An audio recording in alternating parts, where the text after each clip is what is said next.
Somewhere out in the cold dark between the stars, a fleet of warships cuts through the void, with no homeworld to return to, no coordinates for a final destination, and no intention of stopping. Their black hulls are scarred by 10,000 years of war. Their banners bear a cross, stark and uncompromising, against the dark.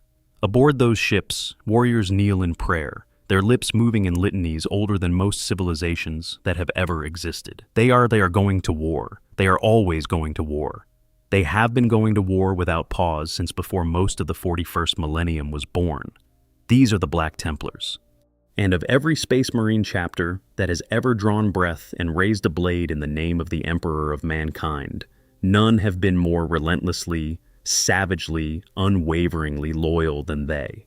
Today we are going to walk through the full story of the Black Templars, where they come from, what they believe, how they are built, the men who have led them and the campaigns that have defined them, the faith that drives them, and the fury that has never, not once in 10 millennia, been extinguished. We are going to spend real time with this chapter because they deserve it.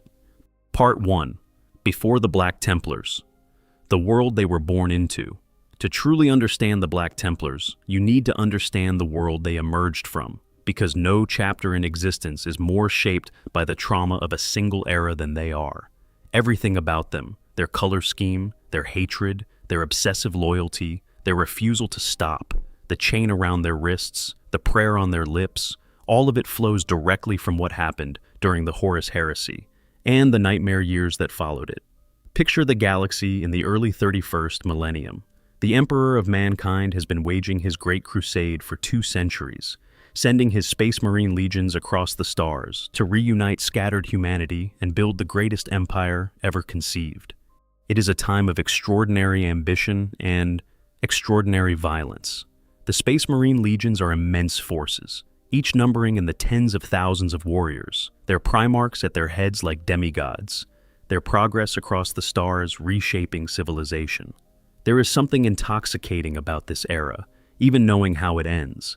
A sense of purpose, a direction, a feeling that humanity has found its destiny and is marching toward it with open eyes. And then Horus breaks it. Horus Lupercal, the War Master, the Emperor's most trusted son, the greatest commander the legions had ever produced, turns. The details of why he turned are complicated and tragic and deeply worth their own telling, but the result is simple and catastrophic.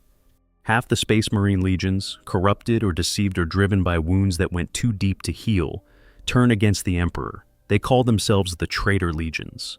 They are coming for Terra. They are coming for the throne. Standing against them, among others, is the 7th Legion, the Imperial Fists. Their Primarch is Rogal Dorn, a man so defined by duty and stubbornness and the will to endure that he sometimes seems carved from the same material as the fortifications he builds. The Imperial Fists have a reputation earned in blood across hundreds of worlds. They are siege masters, defenders, builders of impregnable walls. But more than their technical expertise, they carry something rarer, an absolute unshakable sense of what they are for. They exist to protect. And right now, protecting the Emperor means standing on the walls of his palace while the sky falls. At the heart of the Imperial Fist's strength during these years is a man who may be the most dangerous warrior in the entire Astartes, short of the Primarchs themselves. His name is Sigismund. Sigismund was born on Terra during the Unification Wars, in the drift camps on the Ionis Plateau. He was an orphan, raised in the margins of a civilization being violently assembled. Even as a boy, he fought, not from cruelty but from necessity, protecting those around him with whatever he had. He was recruited into the Imperial Fists as a young man, inducted into the Legiones Astartes, and forged into something extraordinary. He rose with a speed that drew attention from everyone who witnessed it, eventually joining the elite Templar Brethren, the inner circle of the most accomplished warriors in the 7th Legion. To earn a place in the Templar Brethren, Sigismund had to face 200 of his brothers in single combat, one after another, with no rest between them. He defeated every one.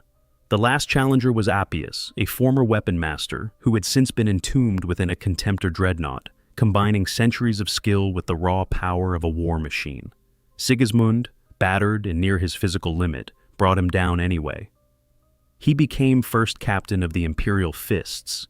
He became the right hand of Rogal Dorn.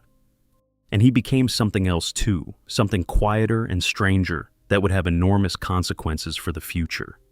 In the years before the heresy, while speaking with captains of the Luna Wolves, Sigismund said something that stopped everyone who heard it cold. He told them that the Great Crusade would never end, that the Imperium would be secured, yes, but that in the far future there would only be war. He was not speaking from despair. He was speaking from a kind of cold clarity, a realism that most of his contemporaries weren't ready to hear.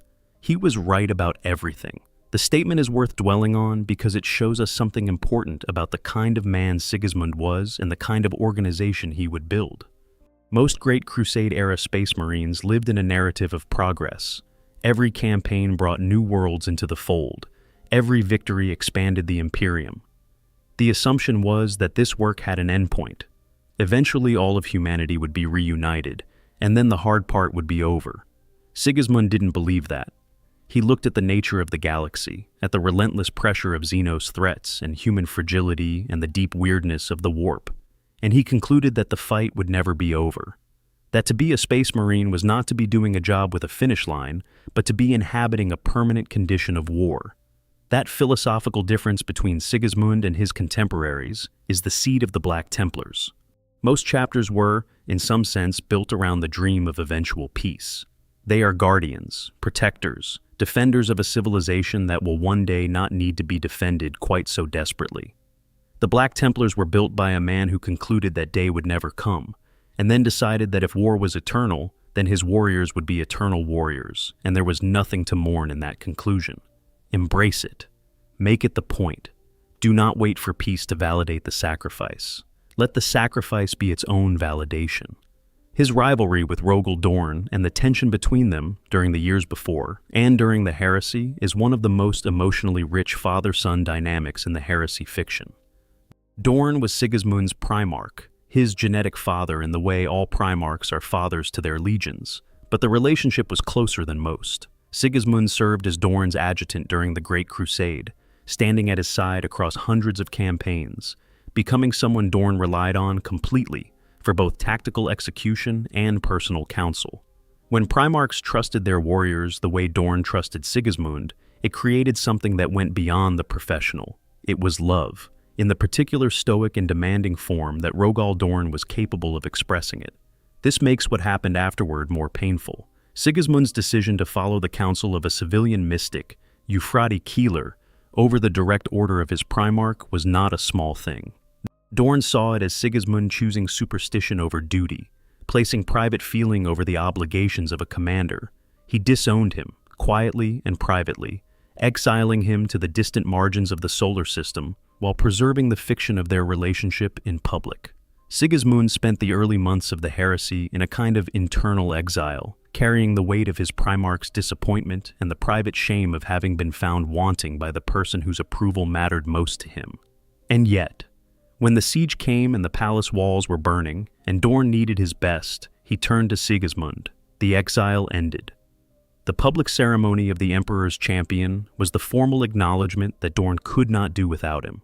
Whether Dorn ever fully forgave Sigismund or Sigismund fully forgave himself is something the lore leaves open, but the two of them fought together to the bitter end of the heresy, and whatever words were not said between them did not prevent them from functioning as the extraordinary partnership they had always been.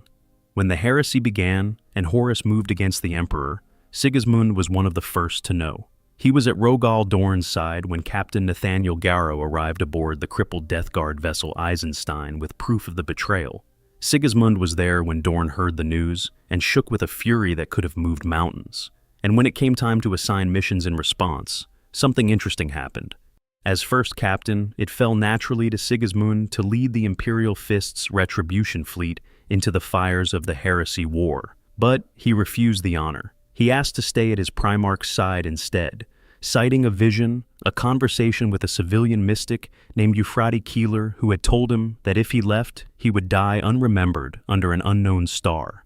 Dorn was furious. He saw it as weakness, as the influence of religion and superstition over a warrior who should be beyond such things. He stripped Sigismund of honors and trust, effectively exiling him to the margins of the Legion. It was a wound that ran deep for both of them, but Sigismund was right to stay. Because when the siege of Tara came, when Horus's forces descended on the imperial palace and the fate of everything hung in the balance, Rogal Dorn needed his greatest warrior right there. He promoted Sigismund to the role of Emperor's champion, the first time this role had ever been created, giving him the finest weapons and armor the Legion possessed, and sending him into the carnage of the siege. Sigismund went through the chaos of that battle, seeking out the champions of the enemy, the most powerful and dangerous warriors in the traitor ranks. He challenged over 24 of them to single combat. He destroyed every one. That image, Sigismund moving through the burning ruins of the imperial palace, armor painted black for a champion's penance, leaving the bodies of Chaos champions behind him, is the seed from which the Black Templars would one day grow. The black armor, the single combat, the relentless forward motion, the absolute faith that the Emperor's will could only be served by striking, always striking, until no enemy remained standing. The siege of Tara ended with Horus's death and the near death of the Emperor. The traitor legions fled. The Emperor was interred on his golden throne, half alive and half dead, sustaining the Astronomicon and the Astronomicon sustaining everything else. The Imperium survived, but it was cracked through, and the cracks would never fully heal. If you're enjoying this journey so far, please go ahead and leave a comment below telling me your favorite Black Templars moment. Whether it's from the lore, a novel, or even a game, I genuinely love reading them. And if you haven't subscribed yet, now is a great time. There is a lot more to come. Part 2. The Fires of the Second Founding, How the Black Templars Were Born. The Horus heresy ended, but the arguments it left behind were almost as dangerous as the war itself. And the most explosive argument of all concerned what to do with the Space Marine legions. Robayut Guilliman, Primarch of the Ultramarines, had a theory, and it was hard to argue with. The heresy had been possible because the Space Marine legions were enormous. They numbered in the tens of thousands. They were so powerful that a single Primarch could marshal enough force to threaten the entire Imperium. Horus had done exactly that. To prevent it from ever happening again, Guilliman proposed breaking the legions into smaller organizations called chapters, each capped at roughly 1,000 battle brothers. No single commander would ever again be able to concentrate that kind of power. The new doctrine was called the Codex Astartes, and it was comprehensive, laying out not just force structure, but tactics, organization, equipment, even livery. It was Guilliman's attempt to ensure that the Imperium would survive future betrayal. Rogal Dorn did not agree. To Dorn, the Codex was an insult. It implied that the surviving loyalist Primarchs and their legions were threats that needed to be controlled. It suggested that Dorn himself, who had held the walls of the Imperial Palace until his knuckles were white, who had lost warriors beyond counting in service to the Emperor, was somehow not to be trusted. He called Guilliman a coward. He said the Ultramarines' Primarch had not been at Tara, had not stood the siege, had no right to speak. The argument became so fierce that it threatened to tear the already fragile post-heresy Imperium apart. Other Primarchs took sides. Leman Russ of the Space Wolves and Vulcan of the Salamanders stood with Dorn. Korax of the Raven Guard and Jagatai Khan of the White Scars sided with Guilliman. The dispute was existential. Sides were forming. The possibility of another civil war, so soon after the first, hung in the air like smoke. What finally broke Dorn's resistance was not argument. It was an act of violence. Imperial Navy warships, acting on orders from elements of the newly forming High Lords of Terra, opened fire on one of the Imperial Fists' strike cruisers, the Terrible Angel. It was a warning, a statement that the Imperial Fists were one step away from being declared heretics, that the full weight of the reshaped Imperium would fall on them if they refused to comply.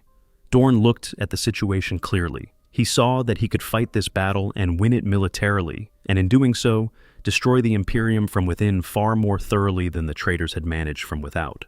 So, he relented. The Imperial Fists were divided. From the survivors of the 7th Legion, 4 chapters were created.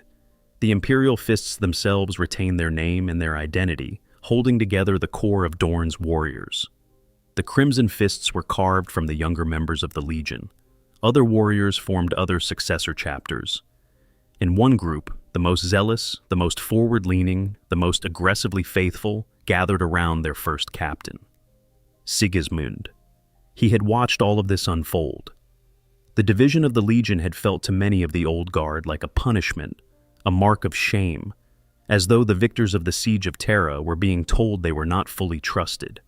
Some had handled the transition smoothly, others had not. Sigismund looked at the fractious atmosphere, the suspicion, the old wounds, and he decided that what was needed was not argument or defiance, but demonstration. Pure, unambiguous, visible demonstration. He gathered the most zealous of the Imperial Fists around him, the ones who burned hottest, who had fought with the most unrestrained fury, who had never been fully comfortable with garrison duty and fortification building, because they lived to move forward and destroy. He gave them a purpose that matched who they were. He made an oath, and the nature of that oath would echo down through every single year of the 10,000 that followed. Sigismund swore that he would prove his loyalty and the loyalty of his warriors by never resting in the prosecution of his duties against the enemies of the Emperor. Not as a temporary campaign, not until a specific enemy was defeated. Forever. As long as his chapter existed, they would be at war. They would take no homeworld, because a homeworld meant staying still. They would build no single fortress monastery, because a fortress meant waiting instead of attacking. They would go to the stars, and they would carry the war everywhere. He painted his armor black. His warriors did the same, taking on the black and white heraldry that Sigismund had worn at the Siege of Terra, the color of a champion in service directly to the Emperor. They took the symbol of the Maltese cross, which had ancient resonance from the knightly orders of pre-Crusade Terra, and made it their own. They called themselves the Black Templars. And they left Terra. That departure was not a retreat, and it was not just a beginning, it was a statement. Every year since, every decade, every century, every millennium, the Black Templars have kept that oath alive. The chapter master who holds the title of High Marshal is obligated, upon taking that position, to renew Sigismund's oath, to swear that the crusade continues, that no rest will be taken, that the Emperor's enemies will find no safe harbor from the black armored warriors who are always coming, always advancing, always one more step into the darkness. 10,000 years. That is how long the Black Templars have been crusading. Think about that number for a moment. The Roman Empire at its height lasted roughly 500 years. The entire recorded history of human civilization as we recognize it spans about 6,000 years. The Black Templars have been fighting their war for longer than all of that, longer than everything. This is what makes them unique. Not their numbers, though those are impressive. Not their gene seed, which comes from the same stock as the Imperial Fists. Not even their faith, though it burns more fiercely than almost any other chapters. What makes them unique is the continuity. The unbroken thread of an oath made on Terra and kept, day by day, battle by battle, for over 100 centuries. Part 3. Sigismund, the First and the Last. The man who made them. You cannot tell the story of the Black Templars without spending real time with Sigismund, because he is not simply their founder. He is their model. Every practice, every tradition, every piece of the chapter's identity that has survived 10,000 years of continuous warfare traces back to who he was and what he did. Understanding him is understanding them. Born in a refugee camp, orphaned by war, raised in the margins, made a space marine, made a first captain, made the most dangerous duelist in the Astartes. None of these things would matter if Sigismund had been simply a skilled warrior who followed orders and served his time well. What made him extraordinary was the combination of that skill with something far rarer, a moral architecture, a sense of what things meant. When Sigismund defeated his 200 challengers to earn the rank of first captain, his trainer Appius asked him why he fought. It was not a small question. For most space marines, the answer would have been simple: because the Emperor commands it, because the Legion requires it, because the enemies of humanity must be destroyed. But Sigismund's answer was different. He thought back to the refugee camp on the Ionis Plateau, to the people he had grown up protecting, to the girl named Thera who had taught him that protecting the weak was what strength was for. He said he fought to protect those who could not protect themselves. That answer shaped everything. Where other space marines could become abstract in their thinking, focusing on duty and doctrine, until the individual human beings they were defending became distant abstractions, Sigismund never fully lost the personal scale of it. He knew what was at stake. He had lived it. This is part of why his faith was so intense, not the hollow faith of someone who had been told to believe and complied, but the burning faith of someone who genuinely understood what the Emperor's protection meant to the people who depended on it. His rivalry with Dorn is one of the most emotionally complex relationships in Horus Heresy lore. Dorn was everything Sigismund admired and strove toward, a Primarch who embodied duty and endurance and the absolute refusal to yield. And yet Dorn, for all his greatness, was sometimes blind to the things that lay outside the clean lines of military thinking. When Sigismund declined to lead the Retribution fleet because of a vision, because of faith in something that couldn't be quantified or ordered, Dorn felt betrayed. It was the kind of rift that happens between people who are deeply similar in some ways and profoundly different in others. Dorn saw weakness and superstition. Sigismund saw truth. He was right. The fleet that went without him was not the force it would have been under Sigismund's command. And when the siege came and the palace was burning and the bodies were stacking up outside the Golden Gate, Sigismund was there. Dorn needed him there. His presence at the siege was not incidental. It was essential. He was the Emperor's champion in every sense that phrase has ever carried. After the heresy, after the founding of the Black Templars, Sigismund did something that reveals the depth of his character in a different way. He did not simply start a new war and move on. He watched. He waited.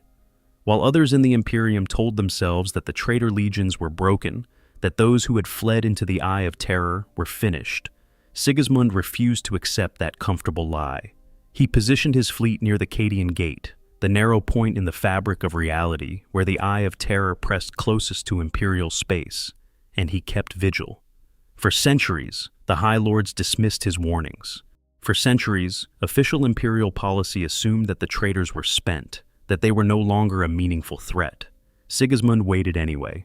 He sent scouts into the Eye. He maintained his patrols. He kept his sword sharp. Then, in the year 781 M31, roughly 5 centuries after the end of the heresy, they came back. Abaddon the Despoiler, former first captain of the Luna Wolves, now the self-declared War Master of Chaos, led his forces out of the Eye of Terror in what would be called the First Black Crusade. The High Lords, who had told themselves this day would never come, were caught almost completely unprepared, but the Black Templars were there, waiting. The battle that followed was extraordinary and brutal. Abaddon's forces hit the Black Templars' fleet hard, and the combat was desperate. Sigismund himself, now over 1,000 years old, held together by hatred and faith and the stubborn refusal to die before he had settled his debt with the forces that had betrayed everything, boarded and fought personally. He was already ancient beyond reckoning, his body ravaged by time, even if his mind and his sword arm remained as sharp as ever. He burned with life, driven by the knowledge that he had spent over 5 centuries waiting for this moment. He told Abaddon directly that he had hunted him since the fires of the heresy, that every lesser enemy he had killed over all those centuries had been an obstacle between himself and this accounting. And then he fought. Sigismund died in that battle. Abaddon killed him. The specifics of the duel are recorded only in fragments, but what is known is that Sigismund fought on equal terms with the most powerful Chaos War Master in history at 1,000 years of age, and that even in death he had made the Black Templars' oath meaningful in a way that no speech or ceremony ever could. He had crusaded, without rest, for 500 years. He had kept the vigil he promised. He had found his enemy and given his life in the confrontation. And Abaddon, significantly, claimed Sigismund's body and sent it to Terra with a message declaring the start of the Long War. He understood what Sigismund represented. He was making a statement. But so was Sigismund, even in death. The chains. We should talk about the chains, because they are one of the most distinctive visual elements the Black Templars carry. The tradition of binding weapons to the wrists began not with the Black Templars, but with another legion entirely, the World Eaters, who used the practice in their fighting pits. It spread through the Astartes as a symbol of commitment, of the refusal to release a weapon until the battle was over. Sigismund took to this custom with his characteristic all-or-nothing approach, binding his knightly weapons to his wrists with heavy black chains. The message was clear: he would not release his sword until there was nothing left to kill. The Black Templars inherited this practice, and you can see those chains on their wrists to this day, 10,000 years later, an unbroken thread of meaning from a man long dead. The Eternal Crusader, the Black Templars' massive flagship, and their closest thing to a home, carries Sigismund's legacy in its very bones. Every High Marshal since Sigismund has stood on its bridge. The sword currently wielded by High Marshal Helbrecht is the same sword passed down through High Marshals across 10,000 years, a physical link to Sigismund's reign that is more intimate than any monument or written record. When Helbrecht raises that sword, he is not performing a gesture. He is continuing something that began at the Siege of Terra. That is the inheritance Sigismund left. Not buildings or territory or resources, but something harder to destroy, a purpose, a way of being, an answer to the question of what a Space Marine chapter was fundamentally for, given not in doctrine, but in the simplest possible terms. We fight. We never stop. While we live, the Emperor's enemies will find no rest. That is what we are. Part 4. How a Crusade actually works. The structure of the Black Templars. One of the things that makes the Black Templars so fascinating from a structural standpoint is the way they have organized themselves to sustain something that no other chapter in the Imperium attempts: perpetual war on multiple fronts simultaneously, indefinitely, without a central base of operations to anchor them. Most Space Marine chapters are organized around the Codex Astartes. They have a homeworld. They have a fortress monastery. They have 10 companies of roughly 100 battle brothers each, organized according to function, role, and experience. The chapter master coordinates everything from a stable command center, and the chapter recruits locally, trains locally, deploys from a fixed point. It is a sensible, reliable structure for organizations that are expected to be permanent features of the Imperium's defense. The Black Templars rejected this framework entirely, and what they built in its place is something between a military structure and a religious order organized around the concept of the Crusade, rather than the concept of the company. At the top sits the High Marshal. This is the chapter master, but the title itself is significant. A marshal is someone who moves armies, who coordinates campaigns, who is always thinking about the next engagement.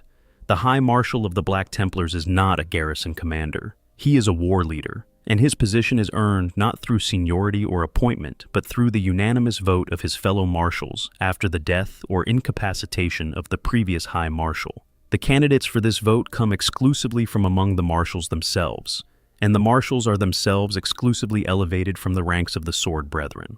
Each step of this process requires demonstrated ability. No one reaches the top of the Black Templars' command structure by surviving long enough or being in the right place. You get there by being undeniably the best warrior and commander your peers have ever seen. Below the High Marshal are the Marshals. Each Marshal commands a Crusade fleet, which is a self-contained military force that could reasonably be described as equivalent to a chapter in its own right. A Crusade fleet contains all the elements needed to fight a sustained campaign: warships, ground forces, support personnel, tech marines, apothecaries, chaplains, and the Crusade's various fighting companies. The Marshal is dispatched by the High Marshal with a specific objective, and until that objective is achieved, the Crusade fleet operates independently. This is crucial. The Black Templars do not operate as a unified force moving from war to war. They operate as multiple simultaneous campaigns, each with its own mission, each prosecuted independently by its marshal. At any given time, the chapter is theoretically divided into no more than 3 major Crusade fleets, though during catastrophic periods the number has been significantly higher. Each Crusade is divided internally into fighting companies, smaller tactical units more analogous to standard Codex companies. These fighting companies are led by Castellans, which is the Black Templars' equivalent of a lieutenant or second in command. The Castellans' authority comes from the Marshal, and when a Marshal dies, the senior Sword Brethren of the Crusade will challenge each other for the right to assume the position. The victor must still be confirmed by the High Marshal, but in practice the confirmation is almost always granted. The Sword Brethren deserve special mention because they are the spine of the chapter's excellence. Where a Codex chapter has a veteran-first company that functions somewhat separately from the rest of the organization, the Black Templars integrate their veterans directly into the fighting structure. The Sword Brethren are the greatest warriors of any given crusade, inducted into the Marshal's household, fighting alongside their brethren rather than being held in reserve. They wear the finest armor the chapter possesses, decorated with Crusader seals and devotional inscriptions, accumulated over decades of service. When they march into battle in Terminator armor, those suits are priceless relics maintained by generations of tech Marines, each one a chapter treasure that cannot be easily replaced. The process of becoming a sword brother is informal in one sense and absolutely demanding in another. There is no specific test or ceremony that creates a sword brother. A marshal's sword brethren are those whose legend has grown to the point where their deeds speak for themselves. Their battle brothers in the fighting companies know who the sword brethren are, because they have watched them perform deeds that other warriors could not have managed. It is recognition by combat peers, which is perhaps the most honest kind. Below the sword, brethren are the initiates, the rank-and-file space marines of the Black Templars. These are the fully trained, fully implanted battle brothers who form the backbone of every Crusader squad. And then there are the neophytes. The treatment of neophytes in the Black Templars is radically different from most other chapters, and it says something profound about how the Black Templars think about war and growth. In a Codex chapter, neophytes serve as scouts. They are kept away from the heaviest fighting, given lighter equipment, and tasked with reconnaissance and infiltration work while they complete their physical transformation and training. The reasoning is sensible. These warriors are not yet fully developed, and throwing them into the meat of a battle before they are ready risks wasting what could become excellent warriors. The Black Templars disagree with this philosophy entirely. They take their neophytes and put them in Crusader squads alongside fully trained initiates.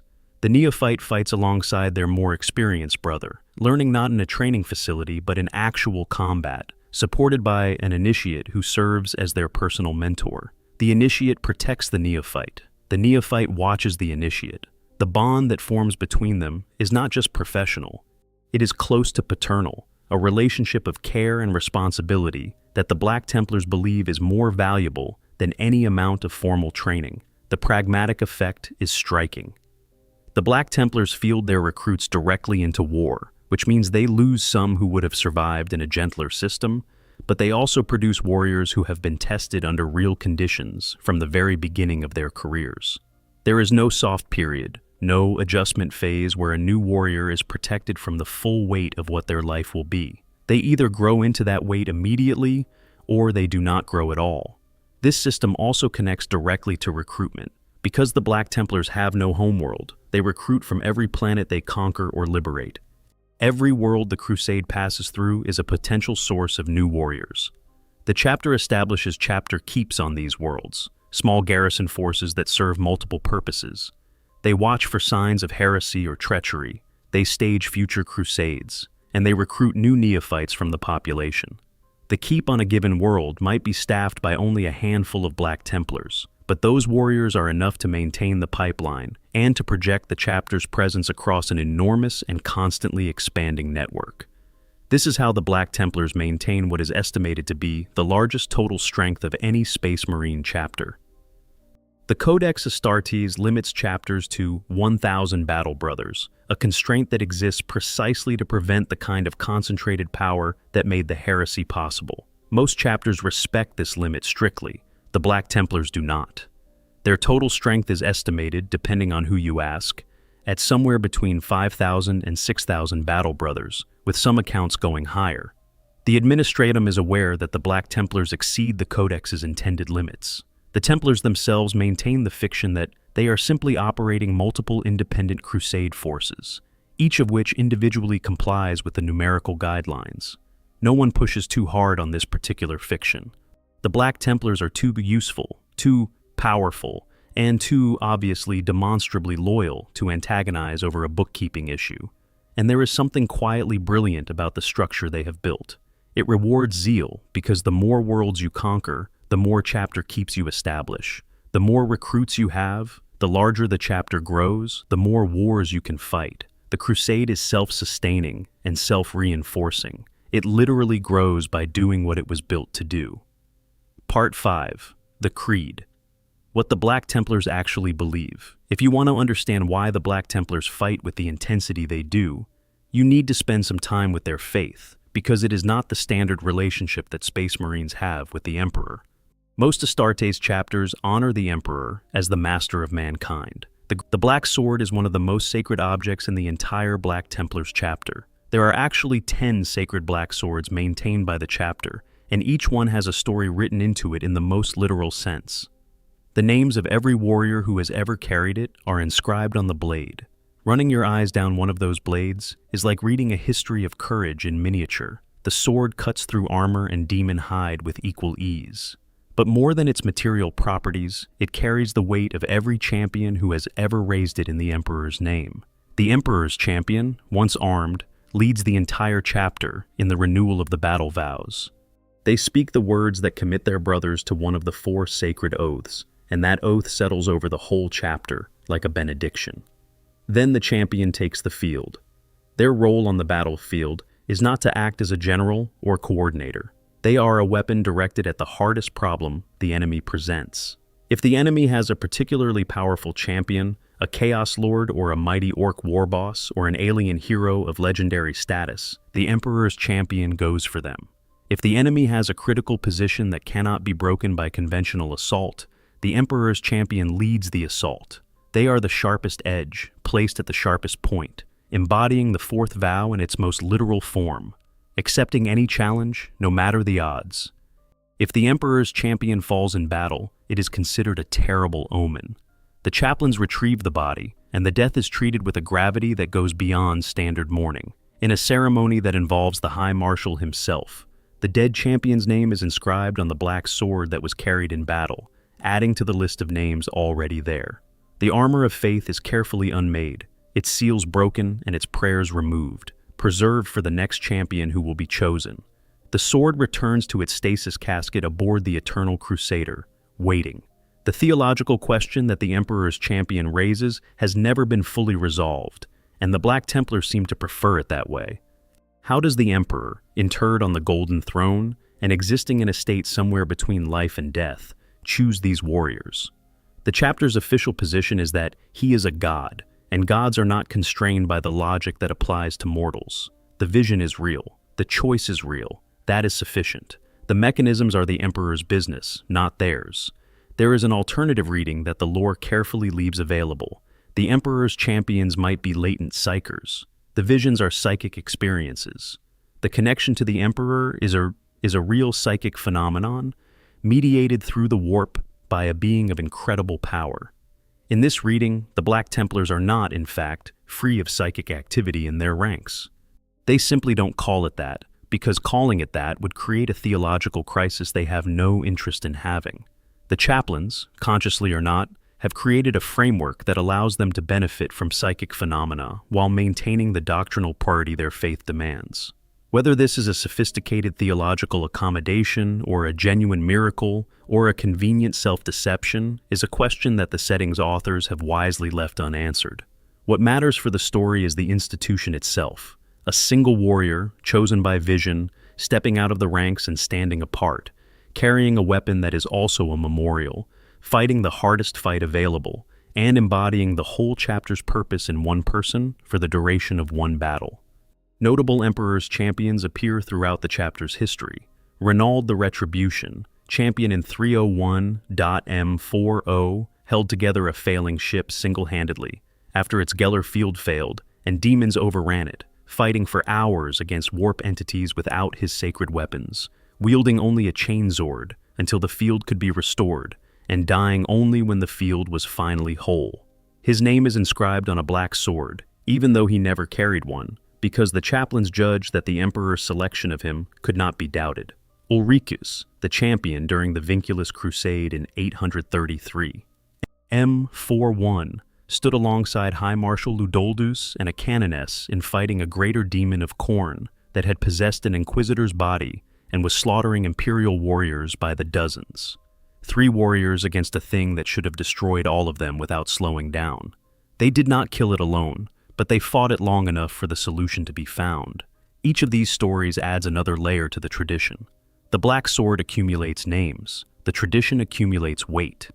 And every warrior who has ever served in the Black Templars has, at some point in their career, looked at those swords and thought, could it be me?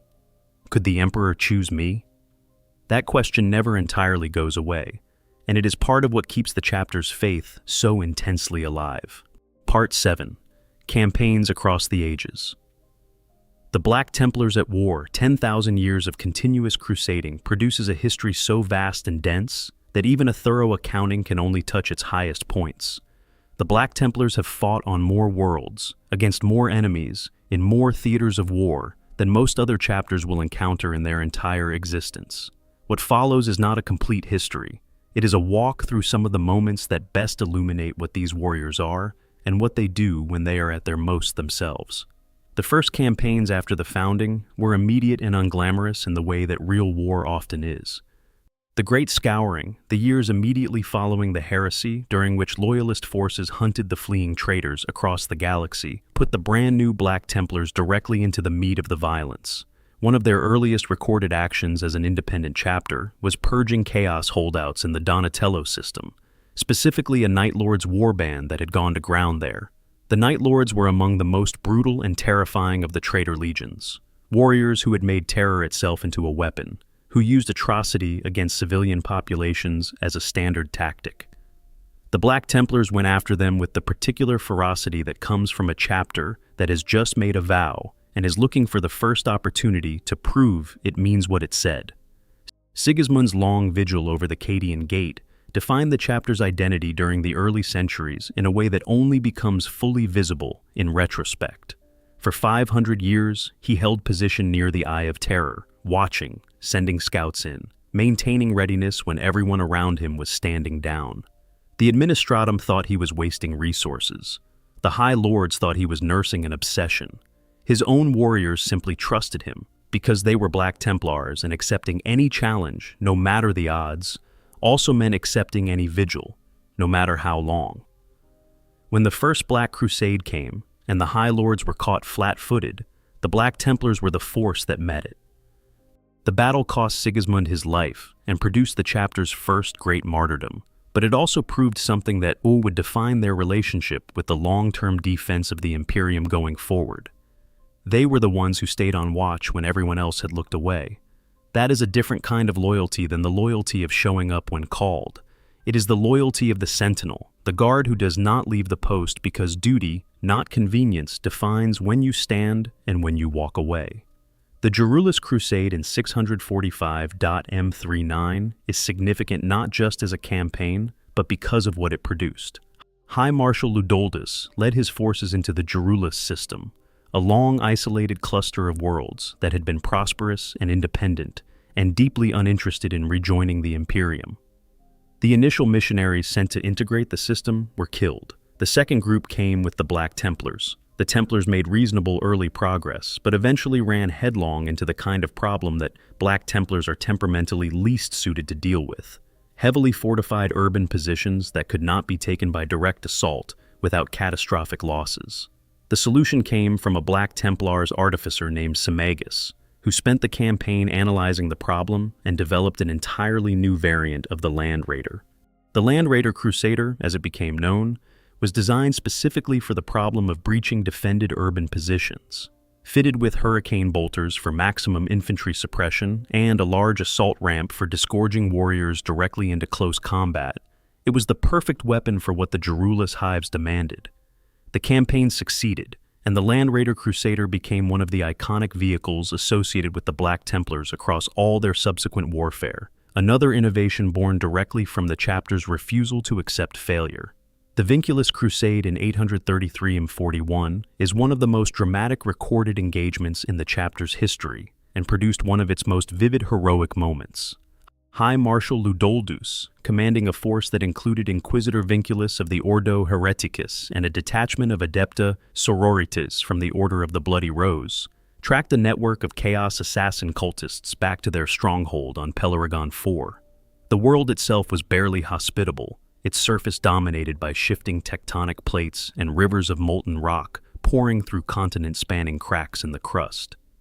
The assault on the cultists' volcanic stronghold went well until the moment it went badly. Inquisitor Vinculus killed the cult leader in single combat, which should have been the decisive moment. Instead, it was the beginning of the worst part of the battle, because the daimonic presence that had been building inside the cult leader, driven there by years of dark ritual, was released when its host died, and it immediately possessed the wounded Inquisitor. A bloodthirster of Khorne, a greater demon of one of the most violent powers in the warp, tore itself into material reality through the Inquisitor's body, and began systematically destroying the Imperial warriors around it. What happened next tells you everything about the Black Templars' fourth vow.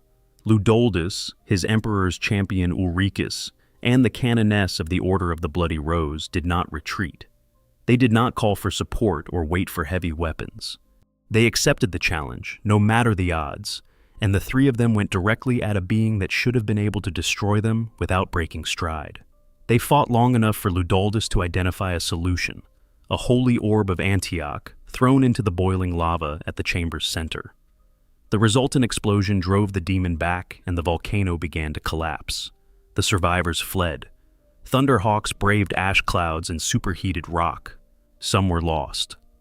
The majority escaped, and when they were clear, Ludoldus ordered Pelaragon IV bombarded from orbit until the entire planetary crust was torn apart and the volcano's location was buried under a new ocean of magma.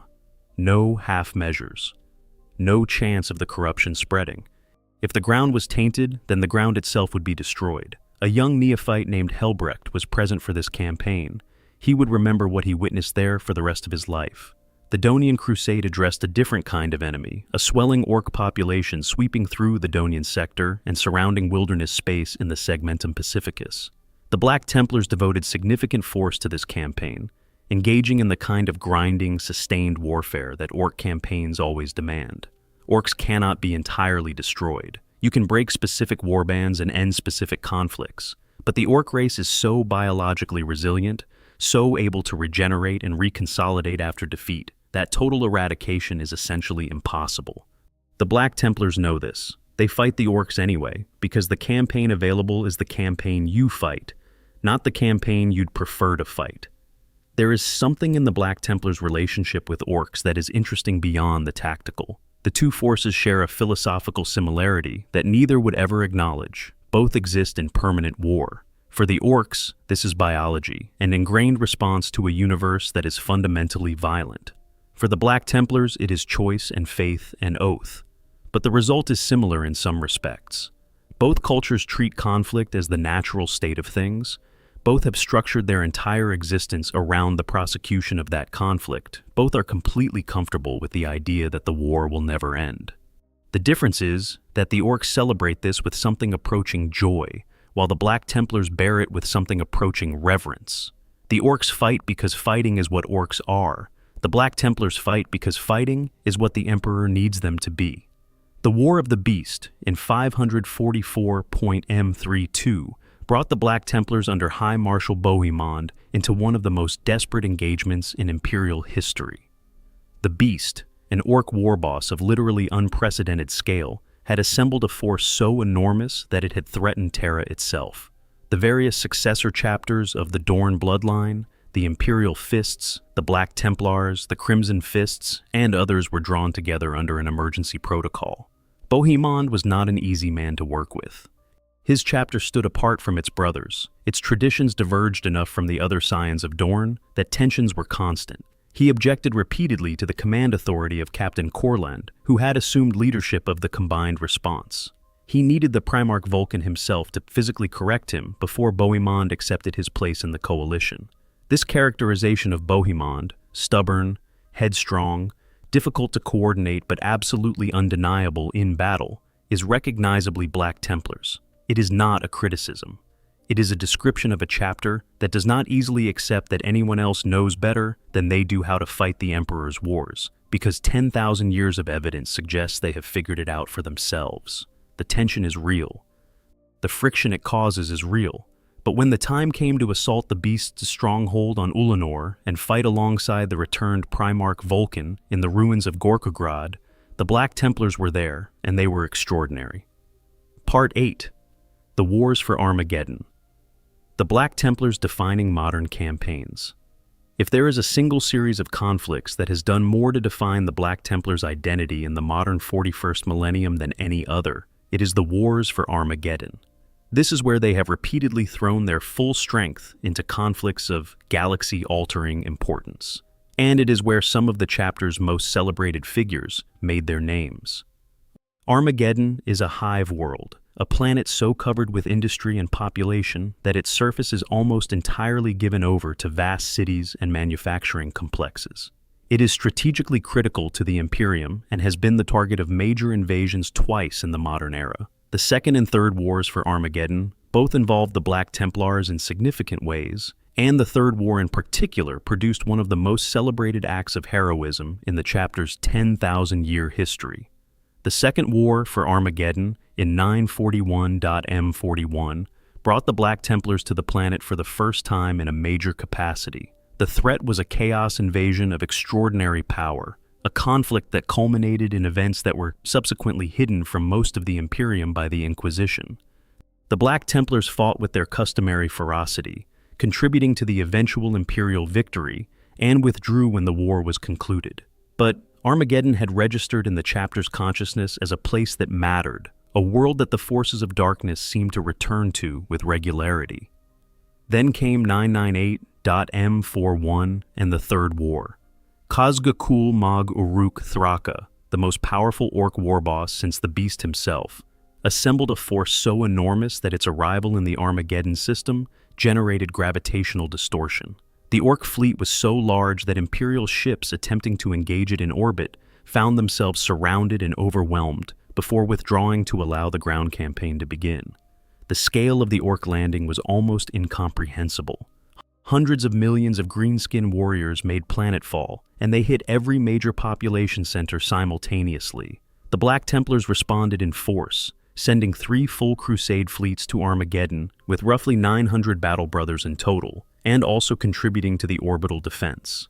High Marshal Helbrecht himself commanded the Adeptus Astartes naval forces in the space above Armageddon, coordinate the chapter's involvement with the broader Imperial response that included the legendary Commissar Yarick. The Black Templars deployed to the areas where the fighting was heaviest, and the chapter's fighting companies fanned out across the planet's various defensive theaters. 100 of those 900 warriors went to Hive Hell's Reach, and their commander was a recently promoted reclusiarch named Merrick Grimaldus. Grimaldus had lived a Black Templar's life to that point, accelerated and defined by exactly the kind of intensity the chapter breeds. He had been the youngest sword brother in the chapter's recorded history. He had watched his mentor Mordred die and inherited his mantle of reclusiarch by Mordred's dying wish. He had already proven himself in a score of crusades before Armageddon, but nothing in his previous experience had prepared him for Hell's Reach. Hive Hell's Reach was one of Armageddon's largest industrial centers, a massive urban complex with a population in the millions and infrastructure critical to the planet's war effort. The orcs reached it by an approach nobody had anticipated. They came up from under the southern oceans in enormous submersibles designed by their eccentric engineering cast, surfacing near the Hive's dockyards and flooding the lower levels with warriors before the defenders even knew the assault had begun. The surprise was total. Into this chaos walked Grimaldus and 100 Black Templars. They had with them the 101st Armageddon Steel Legion Regiment, 19 Titans of the Legio Invigilata, and eventually 97 Battle Sisters of the Order of the Argent Shroud. Against them were tens of millions of orcs. The math should have been impossible. 100 Space Marines, however exceptional, against the full weight of Khazgakul's finest was not a defensible equation. But Grimaldus did not approach it as an equation. He approached it as a Black Templar. He accepted the challenge, no matter the odds, and he fought. The defense of Hell's Reach became a grinding, month-long battle of attrition, fought through the Hive's corridors and streets and industrial warrens. The Black Templars died one by one, each one taking as many orcs with them as they could before they fell. The Steel Legion fought and died in vast numbers. The Titans strode through the carnage, their weapons reshaping the landscape. The orcs kept coming. They always keep coming. Grimaldus anchored the whole defense around a single building, the Temple of the Emperor Ascendant. This was an ancient structure that had stood since Armageddon's first colonization, a vast basilica dedicated to the Imperial cult that was as much a symbol as a building. Grimaldus chose it deliberately. He understood something that many purely tactical commanders might have missed, that the people defending Hell's Reach needed something to believe in, something that could survive the knowledge that they were massively outmatched, and that belief needed a physical expression to anchor it. The temple was that expression. As long as the temple stood, hope stood with it. The orcs eventually broke through. They always do, when there are enough of them and the defenders have bled down far enough. They stormed the temple with everything they had, and the battle degenerated into close-quarters carnage of almost medieval intensity. The building itself began to come apart around the combatants. Stone columns fell. The ancient ceiling cracked and dropped. The entire structure, which had stood for thousands of years, collapsed around the warriors fighting inside it. Everyone inside was believed dead. The surviving defenders of Hell's Reach mourned. The city grieved. Then, a day later, Grimaldus emerged from the rubble, bloody, broken, but alive, and carrying 3 sacred objects recovered from the temple: a column from its major altar, the banner of the Emperor victorious, and holy water from the Stoop of Elucidation. The apothecaries who examined him later genuinely could not explain how he had survived. His injuries were sufficient to have killed a dozen unaugmented humans. He should not have been walking. He should not have been breathing. He was both. The citizens of Hive Hell's Reach, when the war eventually ended and Gazg'Kul's forces were forced from the planet, named him the hero of Hell's Reach. They did not do this because the Black Templars had won the battle cleanly, or because the casualty figures were favorable, or because the strategic objectives had been secured according to plan. They did it because Grimaldus had stood in their city when all rational calculation said the city could not be held, and he had fought until the building fell on top of him, and he had walked out of the ruins carrying the relics of their faith. That was what they needed someone to be. He was it. The novel Hell's Reach by Aaron Dembski-Bowden, written around this campaign, is one of the finest books in the Black Library catalog, precisely because it captures the human dimension of what the Black Templars do. Grimaldus in that book is not a simple hero. He is a deeply complicated figure who struggles with his relationship to the mortal soldiers fighting alongside him, with the death of his mentor, with what it means to be the kind of warrior he is. He is doing what his training demands, but the weight of it is visible. That visibility makes the story extraordinary. High Marshal Helbrecht's role in the Third War for Armageddon extended beyond the planet itself. During the fighting, Helbrecht and Commissar Yarrick, the legendary hero of Armageddon who had faced Gazg'Kul in every previous engagement, swore a joint oath to each other and to the Emperor that neither of them would rest until Gazg'Kul had been found and destroyed. That oath would define Helbrecht's subsequent career as much as any official mission. It was pure Black Templar thinking. The oath matters more than the tactical situation. You found something to be accountable to, and you let that accountability drive everything. There is one additional campaign connected to Armageddon that deserves mention here, a smaller and more morally complex story. The Celestial Lions were an Imperial Fists successor chapter who had come to Armageddon to fight alongside their brothers. During the campaign, they ran afoul of the Inquisition in ways that resulted in extraordinarily suspicious casualties among their leadership during the battle. The details are deliberately murky in the lore, but the implication is clear enough. The Inquisition had decided to reduce the Celestial Lions to near extinction as punishment for something the chapter had said or known. Grimaldus, after Hell's Reach, intervened. He helped the Celestial Lions complete their mission and restore their honor, using his personal standing and the weight of the Black Templars' reputation to shield a chapter that was being destroyed, not by its enemies, but by the very Imperium it served. That act of solidarity was not required. There was no oath demanding it. Grimaldus chose it, and the chapter he protected is alive today in part because of that choice. Part 9, Helbrecht and the Modern Chapter. Helbrecht is the current High Marshal of the Black Templars, and if Sigismund is the chapter's soul, Helbrecht is its beating heart in the present moment. He was born in the underhives of the world of piety, which is a fact that his story almost seems designed to echo. A warrior from the most marginal circumstances of human life, elevated to the greatest honor his chapter can bestow. What is notable about Helbrecht is that his rise was not through political maneuvering or the accident of circumstances. He is described consistently across lore sources as someone who got to where he is by being visibly, undeniably, impossibly effective at everything the Black Templars value. As a neophyte, he was already drawing attention. His zeal exceeded expectations even by Black Templar standards, which is saying something considerable given what those standards are. He fought at the Vinculus Crusade as a boy, watching High Marshal Ludoldus face a greater demon with 2 companions and trust the Emperor to provide a solution. That experience left a mark.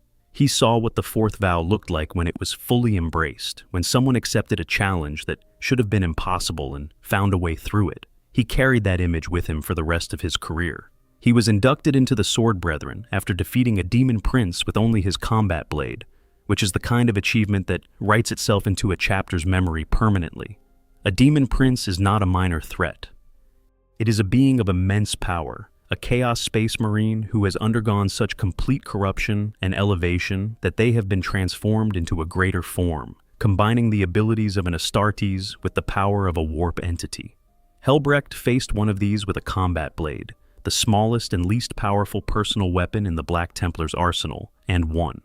The story of how is not fully detailed in the records, but the fact that the Sword Brethren considered the result sufficient evidence of his worth tells you everything you need to know about how extraordinary the performance must have been.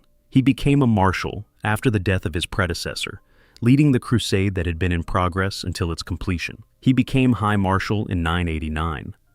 M41 after the death of High Marshal Cordhel at the hands of a Chaos champion, chosen unanimously by his fellow marshals. That unanimity is significant. For a chapter as proud and competitive as the Black Templars, where every marshal is a warrior of legendary status who has fought through the same brutal progression from neophyte upward, unanimous agreement on anything is remarkable. That they agreed on Helbrecht says something about how obviously he embodied what a High Marshal was supposed to be. His early years as High Marshal were defined by a campaign against the Scythor Fiends, a category of entity that the Black Templars records classify as demonic xenos, creatures that blur the line between alien life and warp manifestation. The campaign required the full focus of his leadership to eliminate. Then came Armageddon and all that followed from it. Then came the extraordinary moment when he boarded the inevitable Conqueror, the flagship of Imhotep the Stormlord, one of the most powerful Necron pharaons in the galaxy. Boarding a Necron tombship is terrifying under any circumstances. The Necrons do not die easily. They regenerate.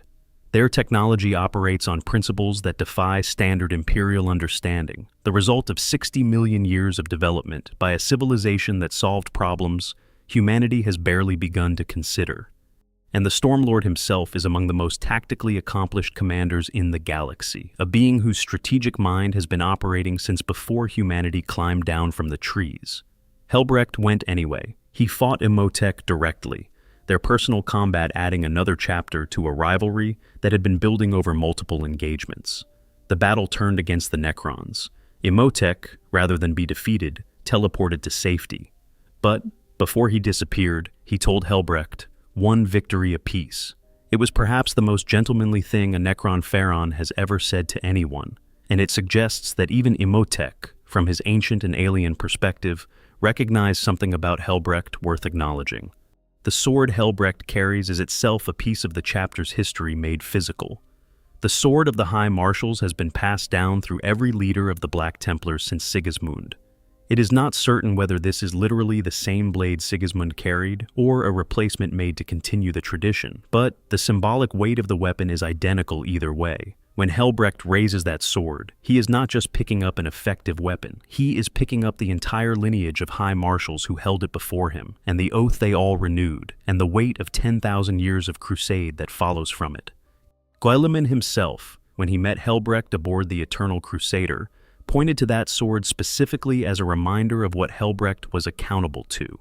The blade is not just a weapon, it is the physical manifestation of the promise. One more moment from Helbrecht's personal story in this era deserves mention because of what it reveals about his character beyond the battlefield. Stranded on the world of Hovaran during one of the Indomitus-era campaigns, cut off from his fleet, and fighting his way toward an astropathic facility with a small group of warriors and a handful of Imperial pilgrims, Helbrecht was wounded by an Iron Warriors warsmith named Lycus. He would have died. He was saved only by the sacrifice of a sword brother named Nivolo, who gave his life to protect the High Marshal. While unconscious, the lore tells us, Helbrecht received visions. Not the vivid battle visions of an emperor's champion, but something quieter, the presences of previous High Marshals, and most movingly, the spirit of Nivolo, the warrior who had just died for him. Helbrecht, the most powerful warrior in the entire Black Templars chapter, apologized to a dead sword brother in a vision. He carried the weight of that sacrifice into wakefulness with him. That detail is important because it prevents the portrayal of Helbrecht from becoming simply an icon. He is a human being wearing enormous responsibility, and the human being inside the High Marshal is someone who feels the loss of his warriors with a particularity that goes beyond tactical assessment. He knows who Nivolo was, he grieves, and he gets up and keeps fighting because that is what the oath demands and because Nivolo died so that he could. Part 10. The Great Rift and the Era, Indomitus, the Black Templars. Now, the Great Rift changed everything. In the closing years of the 41st millennium, a catastrophic tear in the fabric of real space opened across the galaxy, vomiting demonic entities into the material universe and splitting the Imperium literally in half. The Noctis Aeterna, the Age of Darkness, followed, a period when the Astronomicon was obscured, communications failed, and thousands of worlds were cut off from each other in an isolation that, for many of them, was effectively permanent. The Black Templars were scattered across the galaxy when the rift opened. Their multiple crusade fleets, by definition spread across vast distances, found themselves isolated from each other and from the High Marshal's coordination. Several crusades lost contact entirely and have not been heard from since. Helbrecht believes they are still out there, still fighting, too stubborn to have stopped simply because the galaxy broke. He is probably right. The Black Templars' response to the Noctis Aeterna was entirely in character. Most Imperial forces, when the darkness fell and the chaos was at its worst, hunkered down and waited. The Black Templars, by contrast, immediately went on the offensive. The Imperium Sanctus, the half of the Imperium that still had access to the Astronomicon after the rift opened, was awash in new heresies and mutations in the wake of the darkness. The Black Templars launched a vicious purge, establishing new chapter keeps, taking the fight to every outbreak of corruption they could find, refusing to allow the chaos of the rift's aftermath to become the new normal. Then came Robute Guilliman, the Lord Commander of the Imperium, who had been in stasis for 10,000 years, following the wounds inflicted by Fulgrim at the end of the heresy, was revived by a combination of the Eldar craft world god Aeneid's power and Belisarius Caul's extraordinary medical technology. Guilliman returned to a galaxy that had forgotten him, except in the pages of his codex, and immediately set about trying to save what remained. His first and most dramatic contribution was the Indomitus Crusade, a massive military campaign using not only traditional space marines, but a new type of Astartes that Caul had been developing in secret for 10,000 years, the Primary Space Marines. Primaris Marines are physically superior to standard Astartes in several measurable ways. They have an additional organ implanted during their creation. They stand larger, their armor is heavier, their standard weapons are more powerful. They were designed to be an improvement, and in raw physical terms they are. The question was whether a chapter defined by ancient tradition would accept them.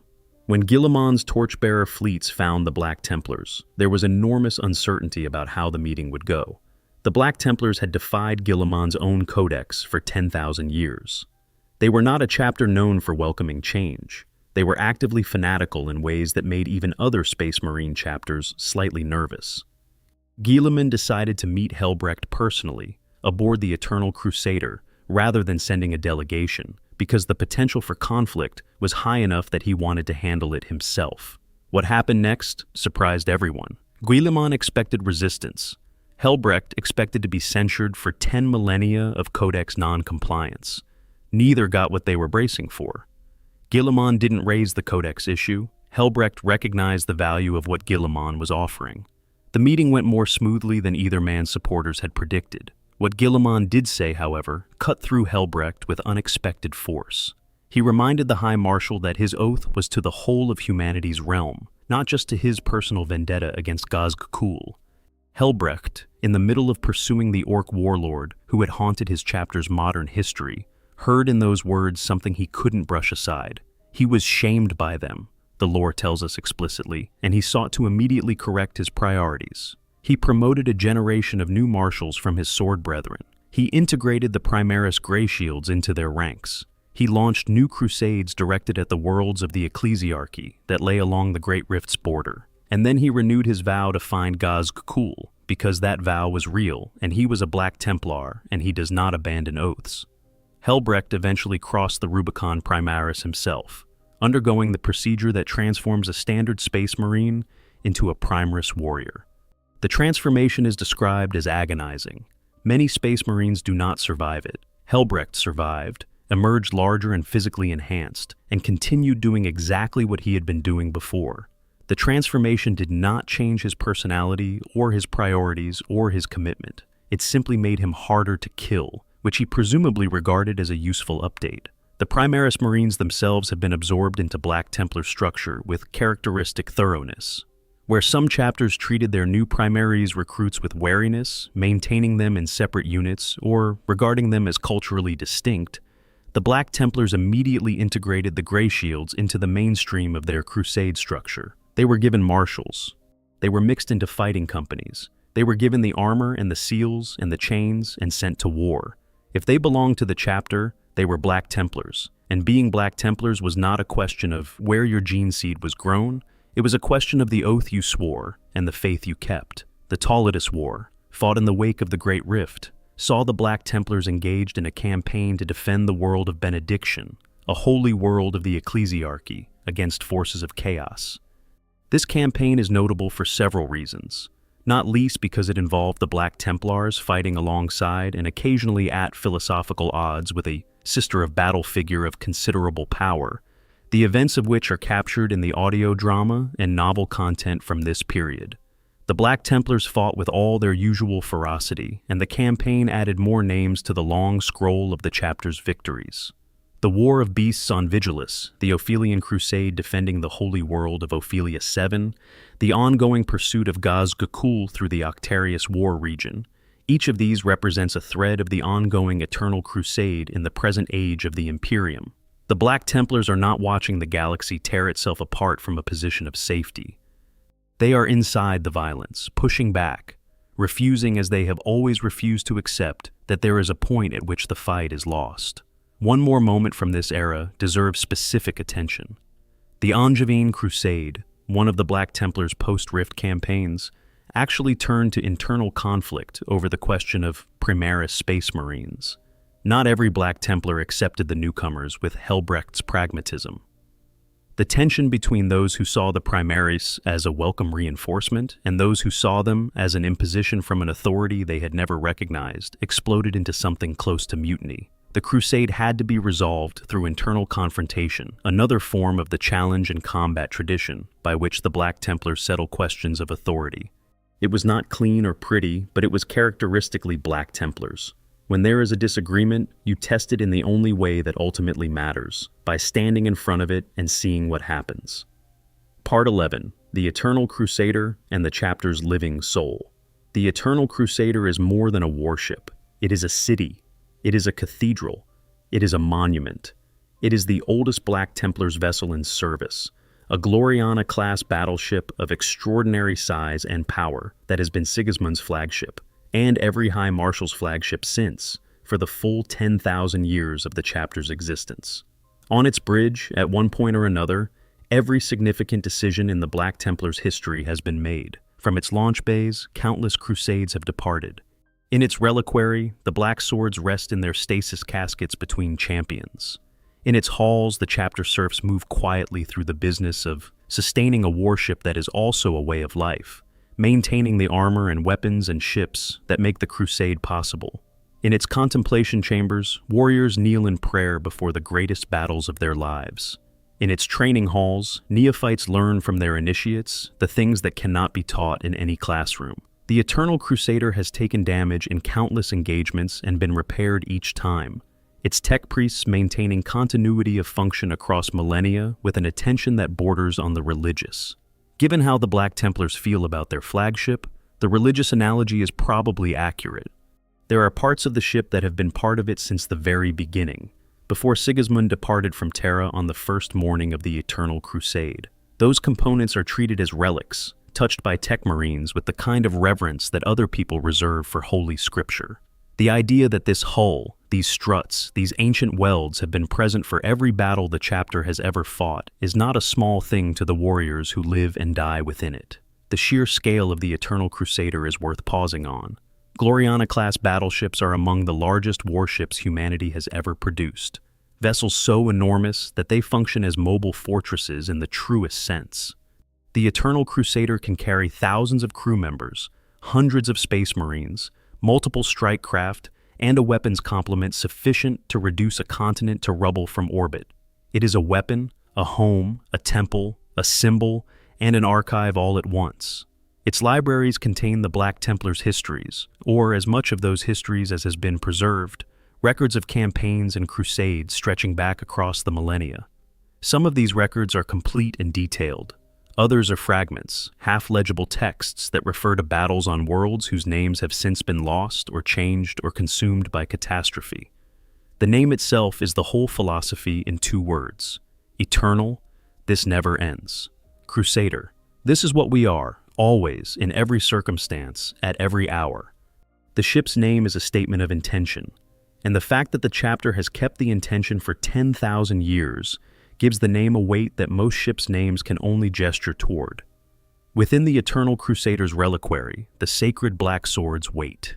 Each one is inscribed with a list of names that stretches back to the earliest centuries of the chapter. Each name is a warrior who accepted the vision, carried the sword, fought the hardest fight available, and gave everything they had. Some of those names are famous, celebrated in the chapter's histories, and remembered in its ceremonies. Most are simply names, preserved not because they were extraordinary by the standards of their age, but because they were the Emperor's chosen, and that choosing is worth remembering for its own sake. The reliquary also holds other treasures, fragments of armor worn by warriors who fell in legendary engagements, parchments bearing the handwriting of high marshals, going back to Sigismund himself, Crusader seals that were awarded for deeds so exceptional they warranted permanent preservation rather than simply being added to a warrior's personal collection. The reliquary is the chapter's memory in its most concentrated form, the things that were deemed too important to lose to the ordinary attrition of time and war.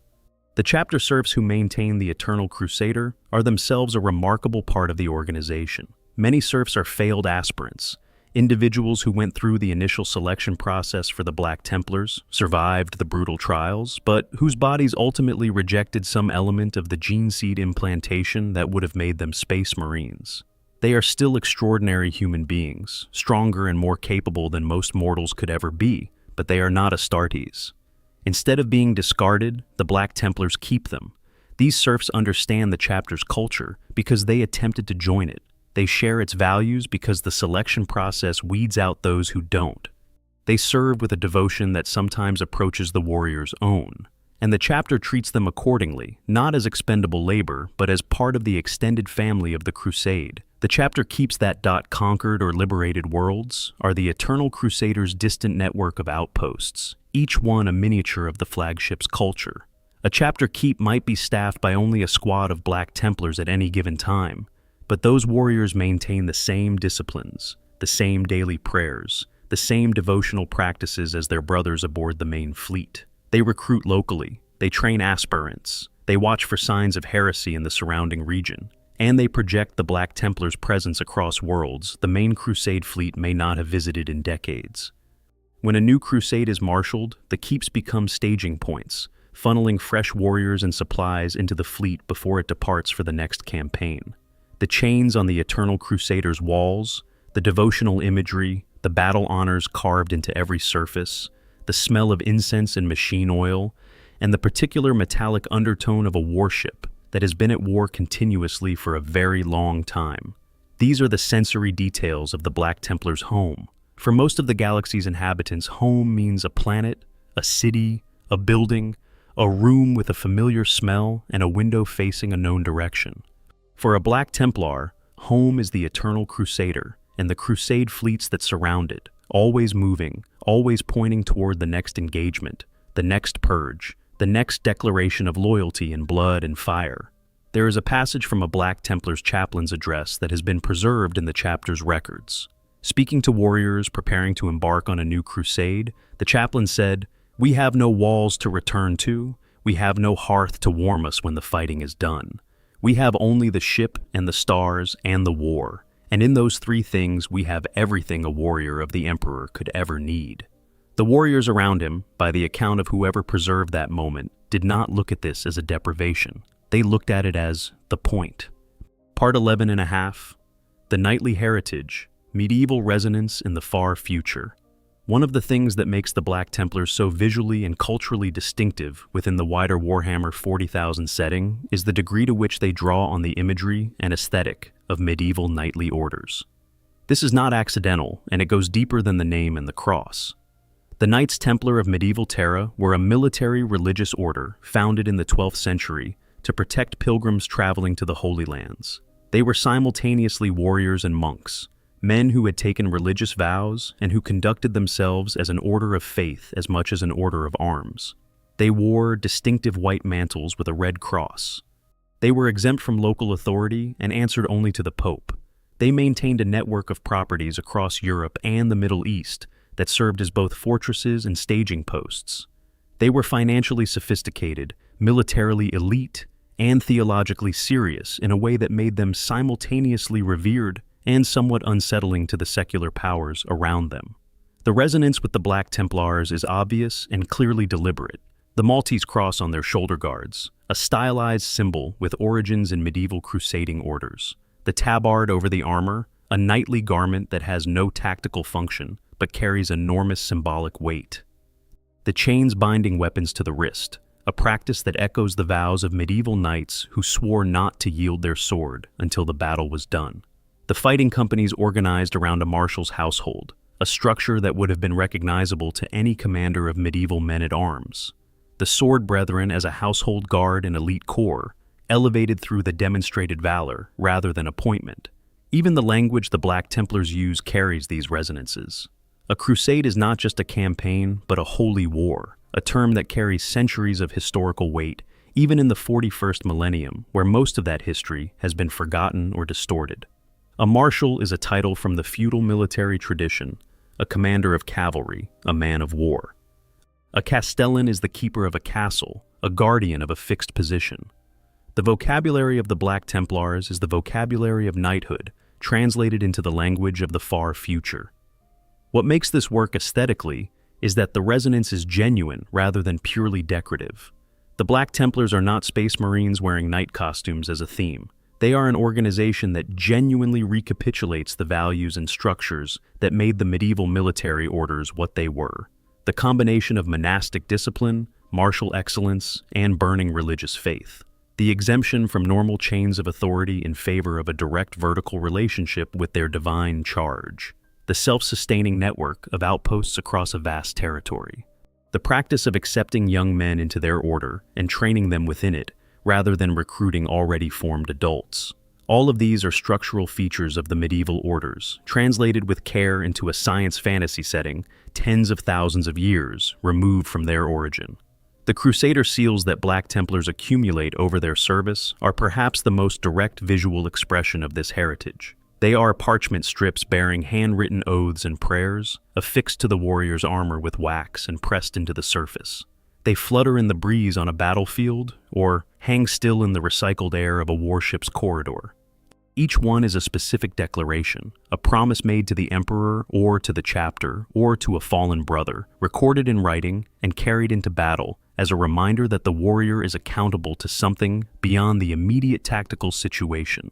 Medieval knights carried prayers and relics sewn into their garments for exactly the same reason.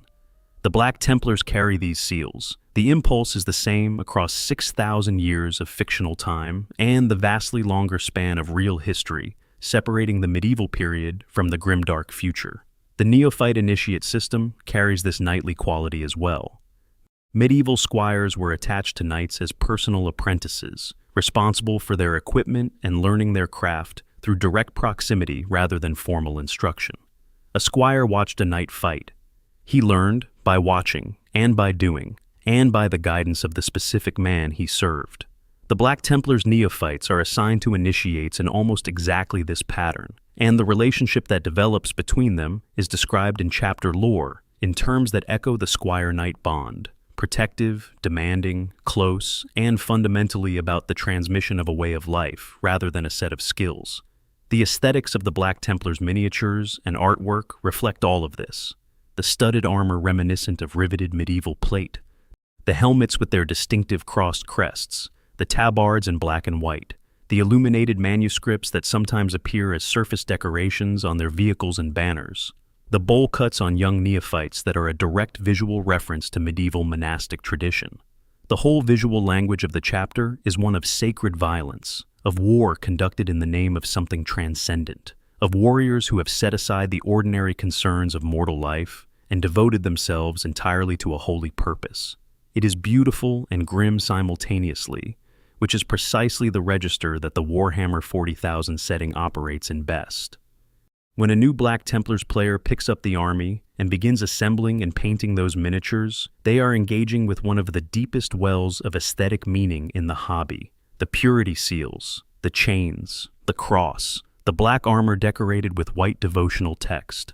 Each element connects to a tradition that goes back centuries, and the combination of all of them creates something that feels ancient and immediate at once, like a prayer spoken in a very old language that still means exactly what it always meant.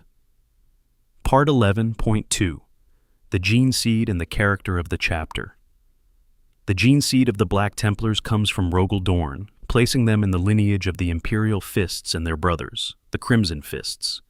Dorn's genetic legacy produces warriors of extraordinary resilience and determination, a stubbornness bred into the bone that makes Space Marines of this line among the hardest to break in the galaxy. The Imperial Fists are famous for it. They will hold a line until the last warrior falls, will defend a position with a tenacity that borders on obsessive, and will endure physical punishment with a patience that seems almost geological. The Black Templars have this inheritance too, expressed differently but present in every warrior who carries that genetic legacy. What makes the Black Templars' expression of Dorn's gene seed distinctive is the combination of that foundational stubbornness with the intense religious zeal that Sigismund stamped into the chapter's culture at its creation. Dorn himself was not a particularly religious figure. He was profoundly loyal to the Emperor, yes, but his loyalty was expressed through duty and service, and the relentless application of his considerable intelligence to problems of defense and warfare. He was not a man of faith in the way that his successor Sigismund came to be. The faith that defines the Black Templars is Sigismund's addition to Dorn's genetic inheritance, a cultural overlay on a biological foundation that has now been maintained for so long it may have become partially biological itself. The result is a combination that is genuinely difficult to face in combat. Dorn's gene seed produces warriors who will not break, who hold positions past the point where rational calculation says they should retreat, who endure physical punishment with a stubbornness that borders on the supernatural. Add to this the burning faith of the Black Templars' culture, the conviction that the Emperor is watching, and that to yield is to fail him personally, and you have warriors who fight with a quality that goes beyond tactical effectiveness into something closer to elemental force.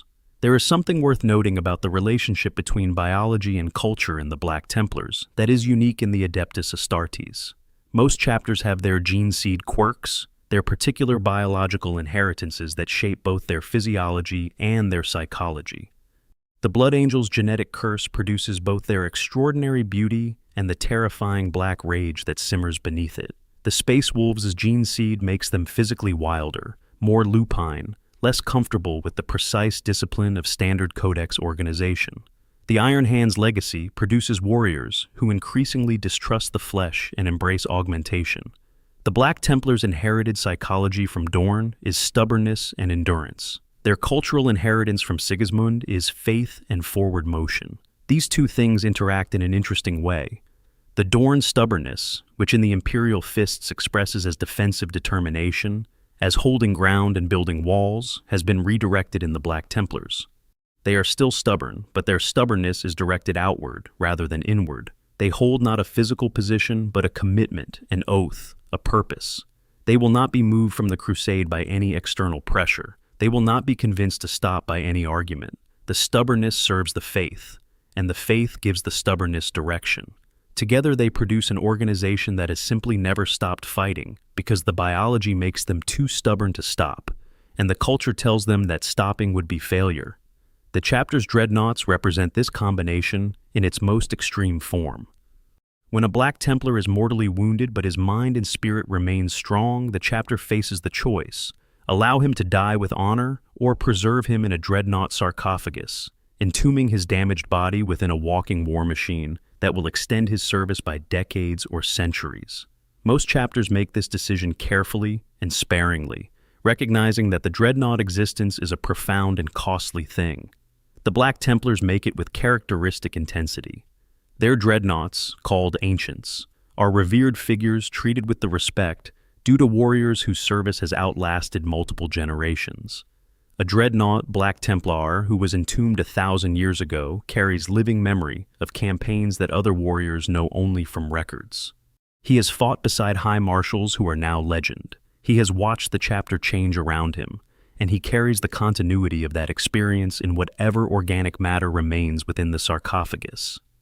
But the Black Templars also understand, in their bones, that the dreadnought existence demands everything. The warrior who accepts entombment is committing to a form of service that will ask him to give not just his life, but his death, to defer even that final rest in service of the eternal crusade. A Black Templar dreadnought is, in a very real sense, the most complete expression of Sigismund's oath. A warrior who has literally given everything, past the point of death, still fighting because the crusade is not finished, and there is no rest until it is. Part 12. Why the Black Templars are the most loyal chapter in Warhammer 40,000. The question of which Space Marine chapter is the most loyal is not a simple one, and it is worth treating with the seriousness it deserves. Every loyalist chapter is loyal, by definition. The Dark Angels have their secrets, but they have never betrayed the Emperor. The Space Wolves have their disagreements with authority, but they would die for humanity without hesitation. The Blood Angels carry a terrible curse, but they fight it as long as they can. Loyalty takes different forms across the Adeptus Astartes, and dismissing any chapter's devotion to the Emperor as insufficient is probably a mistake. But there are different kinds of loyalty, and the difference matters. There is reactive loyalty, the loyalty that shows up when called, that answers the crisis when it arrives, that fights when the orders come down. This is the most common form, and there is nothing wrong with it. It is what the Imperium runs on. There is also proactive loyalty, the loyalty that does not wait to be called, that anticipates the need and is already on station when the crisis arrives, that continues when the orders stop coming and the communication lines fail, and the only thing keeping you at your post is your own sense of what you are there for.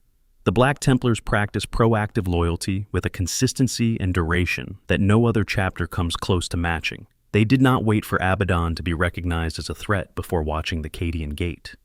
They were already there. They did not pause and regroup when the Great Rift opened and shattered communications across the galaxy. They kept fighting. They do not wait for the High Lords to declare something worth fighting for. They assume that everywhere that is not yet under the Emperor's protection is a campaign waiting to happen, and they go there. Consider the specific texture of what this means day to day. A chapter with a homeworld and a fortress monastery has rhythms of activity built in. Warriors return from campaigns. They rest and recuperate, they train, they attend ceremonies. They have a structure that includes peace, or at least the quiet between conflicts. This is normal. It is how most organizations sustain themselves across long periods of time. You burn hot during the conflict, and you cool between them. The Black Templars have never built those rhythms in. They do not come home, because there is no home to return to. They do not have a recovery period between campaigns, because the chapter structure is permanently deployed. When one crusade concludes its specific objective, the fighting companies within it are immediately reorganized and assigned to new missions. The crusade fleet itself may redeploy to a new theater of war, within weeks of closing the last engagement. The warriors who survive are given what rest is possible aboard a warship en route to the next battle, and that rest is understood to be temporary, a practical necessity rather than a structural feature of the chapter's life. This is hard on the warriors in ways that the lore only occasionally acknowledges directly. The Black Templars do not complain about it, and in the stories they tell about themselves, the relentlessness is a point of pride rather than a burden. But the cumulative weight of decades and centuries of continuous service, without the recovery periods that even the most combat-oriented chapters build into their rhythms, creates a kind of intensity that defines everything about the chapter's culture. The prayer is intense because the fighting is intense, and there is no space between them for things to relax. The faith burns hot because the conditions that would normally allow it to cool a little never arrive. The zeal feeds itself, and the perpetual war feeds the zeal. There is also the question of what loyalty costs. Loyalty that is convenient, that costs nothing, that aligns perfectly with your own interests and preferences is not much of a test. The Black Templars' loyalty has cost them enormously. It has cost them a homeworld. It has cost them the comfort of a fortress monastery. It has cost them the standardization and predictability of a codex-compliant structure. It has cost them warriors, in numbers that would break most chapters, battle after battle after battle, with no pause for recovery or reflection. It has cost them simplicity, because a chapter that is always at war is always dealing with the complications of that war. The losses, the decisions made under impossible pressure, the moments when the math doesn't add up and you fight anyway. They have paid all of these costs without complaint. More than that, they have redefined the costs as not costs. Not having a homeworld is freedom. The loss of warriors is honored sacrifice. The lack of codex compliance is faithfulness to a higher standard. They have arranged their values in such a way that everything their loyalty has cost them is something they are glad to have given. Consider what it would take for another chapter to match the Black Templars' record. You would need to found a chapter, set it on a continuous war footing with no homeworld and no codex compliance, and sustain that war footing for 10,000 unbroken years, never pausing, never stopping, renewing the oath at every leadership transition, maintaining the cultural intensity necessary to make new recruits genuinely want to live this life, rather than simply accept it as the unavoidable consequence of their service. You would need to do all of this while also maintaining the chapter's numbers, developing its traditions, fielding its warriors across thousands of different engagements, on thousands of different worlds against thousands of different enemies. And you would need to do it without ever producing a high marshal who looked at the accumulated cost and decided that the oath had been kept long enough, that a homeworld would be acceptable now, that perhaps some rest was warranted. No chapter has managed this. The Black Templars have. And then there is the duration, 10,000 years. Not 10,000 years of a tradition maintained in the abstract, in ceremony and doctrine and historical memory. 10,000 years of actual fighting. Warriors dying every year, replaced by new recruits who have never known anything other than the Crusade, who will grow up and grow old within the Black Templars' moving fleet, and eventually die in service to the oath Sigismund swore the year they were born. The eternal crusade is not a metaphor. It is a fact of life for everyone who bears the black and white livery and the cross. No other Space Marine chapter has done this. A handful approach it in certain respects. The Space Wolves have maintained their culture and identity with impressive consistency. The Imperial Fists have sustained their reputation as the Imperium's greatest defensive warriors. But neither of them, and none of the others, has simply never stopped crusading, has treated the end of one campaign not as a rest, but as the beginning of a new one, has renewed the same oath generation after generation, and meant it each time in the same absolute and unconditional terms. There is a counter-argument worth acknowledging, that sheer volume of fighting is not the same as loyalty, and that a chapter could in principle fight continuously for 10,000 years while still harboring doubts or serving interests other than the Emperor's. The Black Templars do not avoid this critique by simple assertion. They answer it by the nature of what they fight for and how they fight for it. They have never turned their weapons on the Imperium. They have never kept information back from the Emperor's servants in ways that compromise the broader mission. They have challenged authorities they disagreed with and refused orders they believed were wrong, but they have never used their considerable strength in ways that harmed the people they exist to protect. In Warhammer 40,000's deeply morally complicated universe, where the line between heroism and atrocity can be vanishingly thin, and the most loyal-seeming organizations can harbor terrible secrets, the Black Templars are one of the cleaner stories. They are what they appear to be. Their zealotry can produce excessive force and terrible collateral damage, and the lore does not pretend otherwise. But the zealotry is directed outward, toward enemies, toward corruption, toward the darkness between the stars. It is not a mask for something else. It is not cover for hidden agendas. The crusade is real, the faith is real, the oath is real. This is why, when you lay everything out and look at it clearly, the Black Templars have the strongest claim to the title of the most loyal chapter in Warhammer 40,000. Not because their individual warriors are braver than others, though some of them clearly are. Not because their faith is more doctrinally correct than others, though it is certainly more intense. but because loyalty, real loyalty, is a thing you demonstrate through consistency over time. And no one in the Adeptus Astartes has been more consistent for more time than they have. There is something in that fact that is both inspiring and melancholy in the way that the best Warhammer 40,000 lore always manages to be. Sigismund was an orphan from a refugee camp who grew up to be the most dangerous warrior of his generation, and then spent 1,000 years at war before dying in the fight he had been waiting 5 centuries to have. His successors have kept his oath. The warriors who fight today under the black and white cross have never met Sigismund, could not have met him, have only his legend and his traditions and his flagship as evidence that he ever existed. And yet they keep the oath he made on the day they were born, and on the day their fathers were born, and on the day their great-grandfathers were born.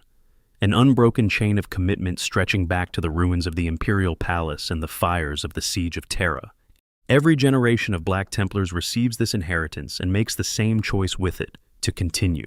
Not because they have no other option, not because they have never seen other chapters live differently, but because they look at what Sigismund built and what it has produced across 10,000 years of war, and they decide it is worth carrying forward. The faith is earned through the decision to keep it, renewed daily in the prayers before battle, renewed fully at the moment of the oath, renewed definitively in the moment when a warrior charges into odds that should kill him, and does it anyway because the fourth vow demands nothing less.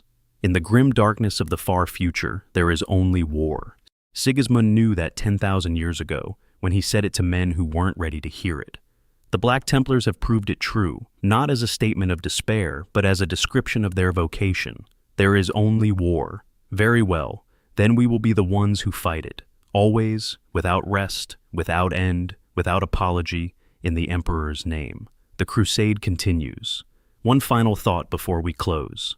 There is a temptation, when writing about a chapter as extreme as the Black Templars, to reduce them to their most dramatic qualities.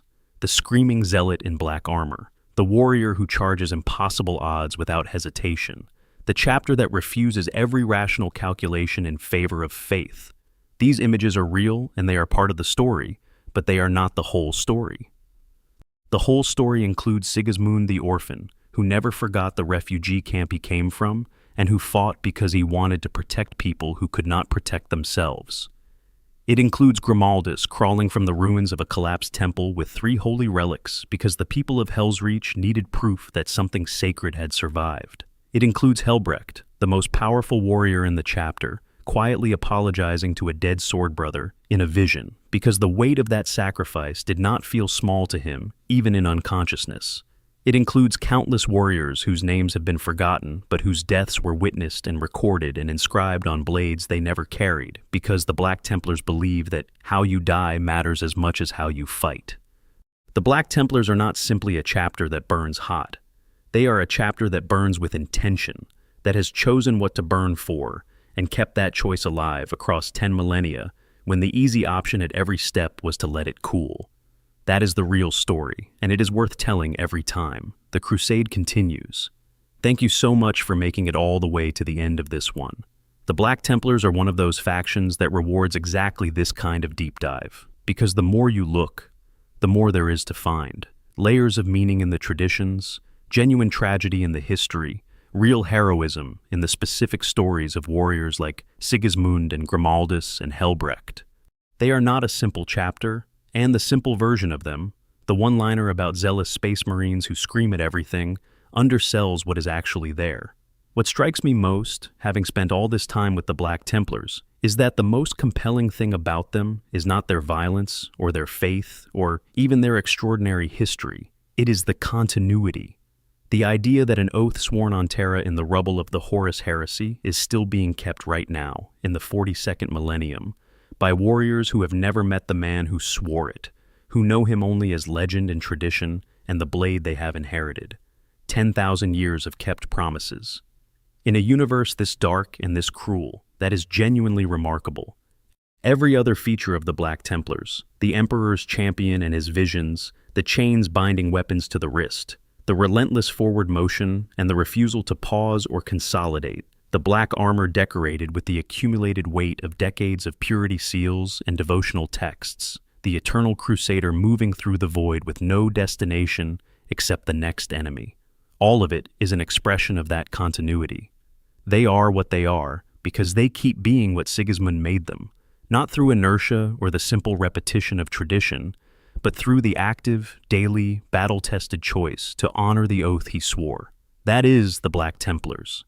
That is why, in a galaxy full of extraordinary warriors and chapters with their own compelling claims to distinction, the Black Templars have the most specific and unambiguous answer to the question of what loyalty actually looks like when you hold it up to the light. It looks like the eternal crusader. It looks like a warrior kneeling in prayer before a battle he knows he might not survive. It looks like chains on a wrist and a cross on a shoulder and the name of a brother inscribed on a blade that will be carried by someone else tomorrow. It looks like 10,000 years of war, prosecuted without pause, in the Emperor's name. If you enjoyed this video, please leave a like. It genuinely helps this channel reach more people who are looking for exactly this kind of content. And if you're not subscribed yet, please do subscribe because there is so much more in the Warhammer 40,000 universe worth spending this kind of time with, and I want to bring you along for all of it. If you have thoughts on the Black Templars, on anything covered here, or anything I missed, please drop a comment below. Tell me your favorite crusade. Tell me the Black Templar story that hit you hardest. Tell me if you think Sigismund was the greatest warrior the Astartes ever produced, or whether Helbrecht has done enough to claim that mantle in the modern era. I genuinely read every comment, and I want to hear what you think. For the Emperor, no pity, no remorse, no fear. Until next time.